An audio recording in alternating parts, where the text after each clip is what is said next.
Ce dimanche 24 mars 2024, le Sénégal a organisé l'élection présidentielle initialement prévue le 25 février. Cette élection, qui est la 12e depuis l'accession du Sénégal à l'indépendance en 1960, procède de la culture démocratique de notre pays. Le processus ayant conduit à cette élection a été parsemé de difficultés qui ont failli ternir notre culture électorale et démocratique, n'eussent été les décisions courageuses du Conseil constitutionnel exigeant le respect du calendrier républicain. Depuis le démarrage du processus électoral, nos organisations de la société civile, dans leur diversité, se sont mobilisées pour jouer pleinement leur rôle de veille, d'alerte et de plaidoyer pour une élection présidentielle juste, transparente, paisible et crédible.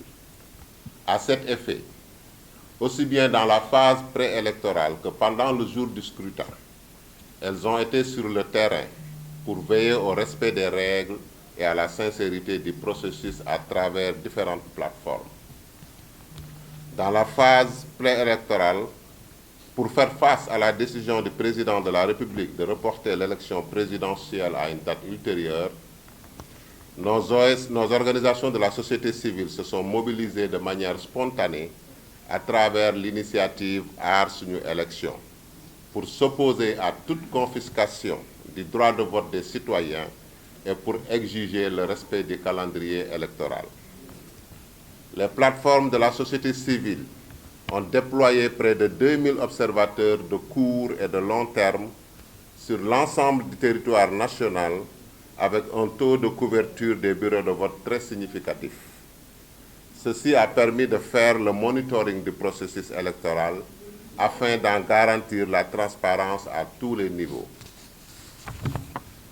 Nous exprimons notre satisfaction pour la bonne tenue du scrutin dans l'ensemble et la posture républicaine des différents candidats qui n'ont pas attendu la proclamation officielle des résultats pour reconnaître le verdict des urnes et féliciter le vainqueur. Cependant, il a été noté des manquements et dysfonctionnements durant le processus électoral dont la pertinence mérite d'être soulignée, notamment la restriction de l'espace civique et politique, les violences électorales, la courte période de révision exceptionnelle des listes électorales, la mise en œuvre chaotique du parrainage, le non-respect du calendrier électoral, l'inaccessibilité à temps du fichier électoral, le déficit d'information sur le processus, particulièrement concernant la carte électorale et la disponibilité des cartes d'électeurs. Au titre des recommandations, les points suivants ont été formulés. 1. Réformer la loi électorale, notamment renforcer l'indépendance des organes de gestion des élections, traiter le problème du parrainage, assurer l'accès intégral et sécurisé au fichier électoral et simplifier l'enrôlement des électeurs. Engager les réformes constitutionnelles sur la base des conclusions des Assises nationales et de la Commission nationale de réforme des institutions. Préserver et consolider les droits et libertés publiques. Assurer l'indépendance des organes de régulation des médias et des télécommunications et l'indépendance des médias publics. Appliquer de manière effective et crédible la loi sur la parité dans les instances électives et semi-électives et l'élargir aux fonctions nominatives.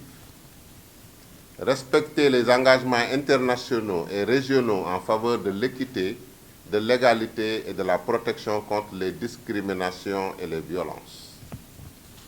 Les plateformes des organisations de la société civile adressent leurs vives félicitations au président élu, M. Bassirou Diomaye Diakhar Faye, et lui souhaite plein succès dans ses nouvelles fonctions.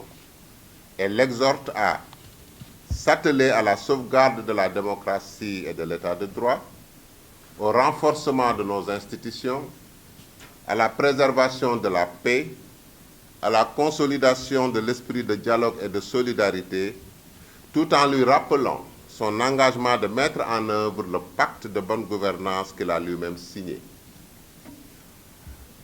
Nous lui exhortons également à associer davantage la société civile dans les instances de prise de décision, à l'élaboration et la mise en œuvre des politiques publiques. Déclaration signée par les plateformes suivantes: Ëttu Jàmm, Aar Sunu Élection, Sursaut citoyen Demain Sénégal, le collectif des organisations de la société civile pour les élections COSC, WANEP et Sénégal Vote. Voilà, je vous remercie.